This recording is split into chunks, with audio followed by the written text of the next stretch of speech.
para enfrentar talvez aquele que seja o favorito entre os quatro ao título da Libertadores. Boa noite, Léo. Tudo bem, Paulo? Boa noite. Boa noite para os companheiros também. Um feliz ano novo para todos. Que seja um ótimo 2021. Vamos juntos.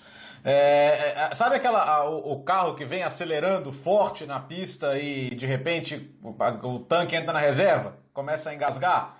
Para mim é claro que aconteceu isso com o Palmeiras. Bastante evidente. Claro que a analogia não é completa, porque tem o fator Covid, tem as questões específicas do calendário do futebol, mas a questão é saber se deu para encher o tanque ou se pelo menos deu para colocar aquele vintão ali no fim do mês só para você andar mais um pouquinho.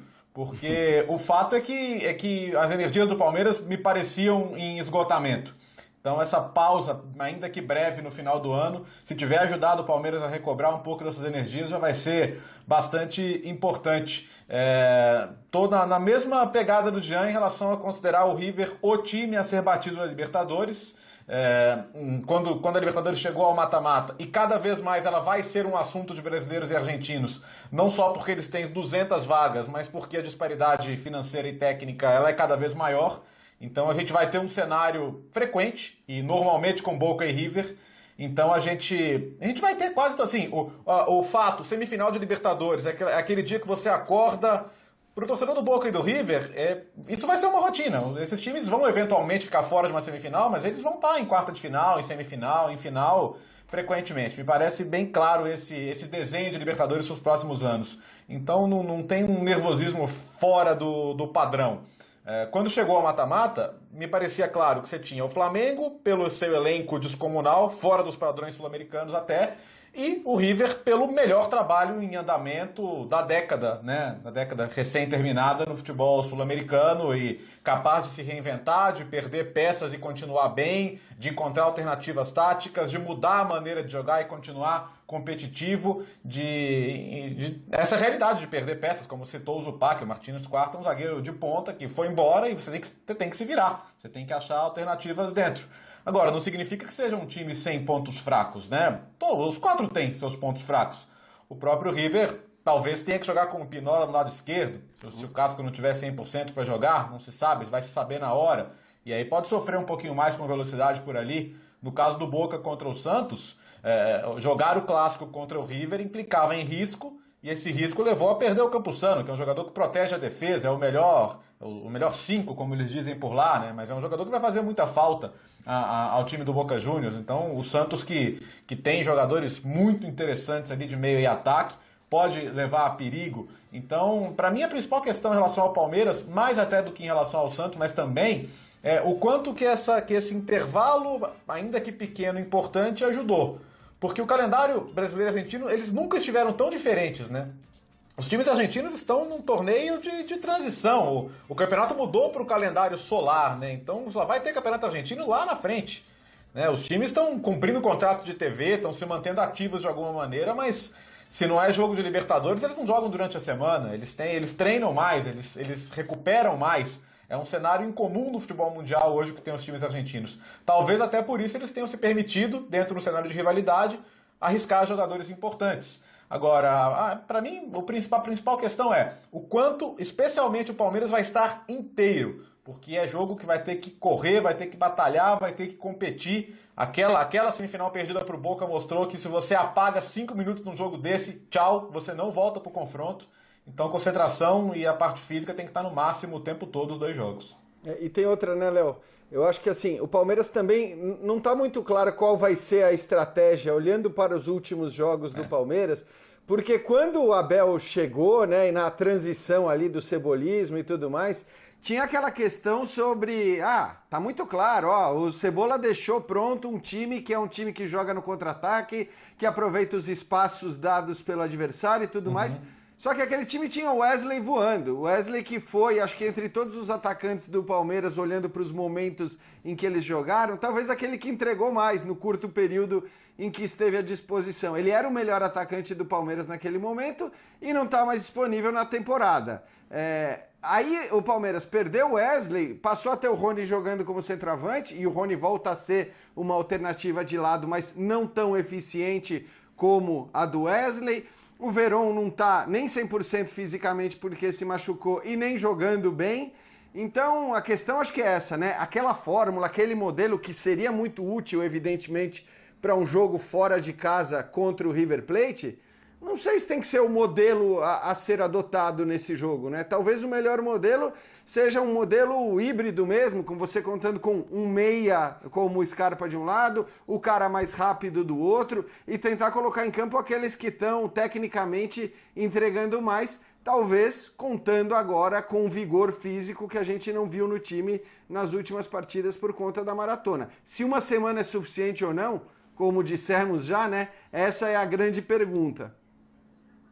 Agora, André, no sábado, mesmo jogando fora de casa, em determinado momento do Superclássico, o River Plate chegou a ter perto de 70% de posse de bola contra o Boca Juniors, jogando contra o Boca na Bombonera. Quase o dobro de passes. Uhum.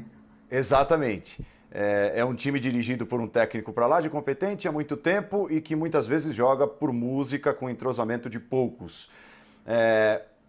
Para a gente imaginar uma boa estratégia para o Palmeiras, pensar em dividir a posse de bola com o River Plate pode ser um suicídio, de repente cabe ao Palmeiras, já que o Jean e o Léo estavam analisando as possibilidades, de repente o time mais híbrido, que ataca de uma maneira diferente.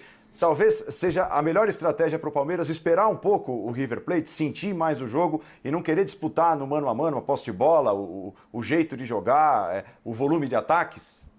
Sim, eu vou ficar muito surpreso pessoalmente se a estratégia do Palmeiras não for essa. Uma estratégia de ser muito sólido defensivamente e utilizar os jogadores de velocidade que o time tem com todas as possibilidades de criar problemas, de preocupar o River Plate, de não permitir que o River chegue à intermediária do Palmeiras com tranquilidade e consiga cada vez mais pressionar, exatamente como o Galhardo costuma fazer. Uma coisa interessante em relação a esse longo período do Galhardo no comando do River Plate são as possibilidades de jogo que o River tem conforme adversário, conforme local, conforme aqueles jogadores que ele tem ou não tem à disposição. Tudo bem, é um recorte um pouco mais fundo na volta ao passado, mas o River foi em semifinais de Libertadores a mesma Bombonera e praticamente não jogou. Foi lá para conquistar um resultado de maneira absolutamente conservadora, despreocupado de estar oferecendo aquilo que o seu elenco tem como potencial técnico. Foi lá para ser estrategista e conseguiu a vaga naquela ocasião.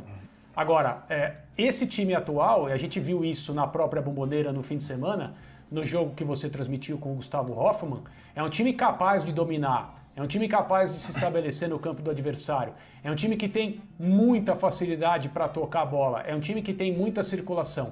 E a minha impressão é que, especialmente em casa, esse vai ser o River que o Palmeiras vai encontrar. Acho que seria arriscado demais, talvez um erro estratégico, querer discutir essa posse com o River, mas evidentemente o Palmeiras não pode deixar o seu adversário muito confortável, mesmo porque tem jogadores para fazer esse tipo de atuação que esse grupo já fez, seja com Cebola, seja com Abel Ferreira, de modo a conquistar um bom resultado. Quando eu disse, logo antes do Jean, que considerava os dois argentinos favoritos, eu fiz questão de esclarecer que eu acho que o favoritismo é pequeno. O percentual não é grande. O percentual é grande na parte física. Aí eu acho que sim. Se houver uma situação em que o estado físico dos times pode decidir alguma coisa, a minha impressão é que vai ser favoravelmente aos argentinos. Mas o Palmeiras tem todas as condições, assim como o Santos, e nós vamos falar de Boca e Santos daqui a pouco, de fazer um excelente primeiro jogo e não só conseguir que o resultado não encaminhe uma vantagem muito grande para o River Plate, mas também voltar para São Paulo em uma boa posição para se classificar. Pode passar, Zupac, de repente, por uma noite iluminada da defesa do Palmeiras, um bom resultado lá na Argentina, porque assim, Palmeiras e River têm os dois melhores ataques entre os quatro que chegam à semifinal. São dois ataques poderosos. O André acabou de ressaltar as qualidades que o River Plate tem para criar suas jogadas, para armar suas jogadas, e isso está escancarado. Mas, defensivamente, eu tenho a impressão de que o Palmeiras é um time talvez até mais preparado do que o River Plate também por contar com um cara que é diferente dos outros, além de ter um belo de um goleiro, contar com um cara que é diferente dos outros, que é o Gustavo Gomes, que tem sido o melhor jogador do Palmeiras na fase boa, na fase ruim. É impressionante a regularidade do Gustavo Gomes, que é o pilar, que é o capitão, digamos assim, da defesa do Palmeiras. De repente pode passar por aí, a defesa do Palmeiras pode ser um diferencial para que nessa perna os brasileiros passem, avancem contra o todo favorito, o River Plate? Acho que sim, Paulo, porque se a gente olha para o ano do Palmeiras, o sistema defensivo ele é o mais linear, né? O Palmeiras com o Vanderlei Luxemburgo não era um grande time, mas tinha um sistema defensivo muito sólido, ainda na época com o Felipe Melo jogando de zagueiro ao lado do Gustavo Gomes, para mim, e acho que quase todo o torcedor palmeirense concorda, o principal jogador do Palmeiras na temporada. Aí vem o Palmeiras do Andrei, o time evolui no meio-campo, fica mais agressivo, né? Com mais velocidade para definir as jogadas, melhora no seu ataque, muito em cima do talento do Wesley, como bem destacou o Jean, mas a defesa continua forte. E aí vem o Abel Ferreira e o Palmeiras se torna um time mais equilibrado no primeiro momento. Agora tem uma queda na produção ofensiva, mas a defesa continua forte. Então a gente está falando de um sistema defensivo que é consolidado. E ele é coletivamente bom, e ele tem, pelo menos dos seus 4 defensores, mais o seu goleiro, 2 jogadores de seleção. 3, se você contar o Matias Vinha. O Everton, um dos grandes goleiros do futebol brasileiro na atualidade. Gustavo Gomes, um zagueiraço, que poderia perfeitamente estar na Europa. E o Vinha é um jogador que está em evolução ainda, mas também é um bom jogador. Então acho que esse sistema defensivo ele é muito importante para segurar o River Plate. E aí, do outro lado, você tem o sistema defensivo do River Plate, que pode ser o ponto de desequilíbrio do time do Gadiardo. Porque, como o Léo disse, se jogar o Pinola e não jogar o Casco, embora as prévias argentinas apostam numa volta do Casco, até uma volta mais rápida do que se esperava, e a gente não sabe em quais condições ele volta, mas então pode jogar um Milton Casco que não está a 100%, pode jogar um Pinola, que se pegar um Rony pela frente, com a linha alta como o River gosta de jogar, se o River for o dominante da partida, tomar a iniciativa como se espera, com o Palmeiras esperando um pouco mais, uma retomada contra uma linha alta, com o Pinola de lateral, é um excelente caminho para o Palmeiras aprontar, roubar pontos ou até vencer na Argentina. Então, se o River tem um meio-campo, que eu acho que é de qualidade para a América do Sul espetacular, com De La Cruz jogando muito bem, o Carrascal ainda um pouco irregular, mas com muito talento, Nacho Fernandes, Enzo Pérez, enfim, jogadores super consolidados. Se tem um ataque perigoso, tem uma defesa que não está totalmente estável. E a gente viu o segundo tempo do jogo contra o Boca, principalmente, quando o River ocupou o campo ofensivo, foi no contra-ataque, numa arrancada espetacular do Tevez, o passe para o Vila, que o Boca Juniors empatou o jogo. A solidez do sistema defensivo do Palmeiras e esse pequeno desequilíbrio pelos desfalques, pelas voltas da linha defensiva do River, isso pode pesar a favor do Palmeiras, sim. E esse ponto da diferença das defesas, que é claro que defesa é mais que linha de... Esse é o João Pedro, o maior especialista do Brasil em geração de renda na internet e o único que já transformou a vida de mais de 30 mil alunos. Encare uma realidade. Para a crise não te derrubar, você precisa ganhar mais dinheiro. Conheça o passo a passo simples e garantido para faturar online pelo menos de 100 a 500 reais por dia de forma quase automática. Clique agora no link na descrição do vídeo para transformar a sua vida e começar a lucrar hoje mesmo.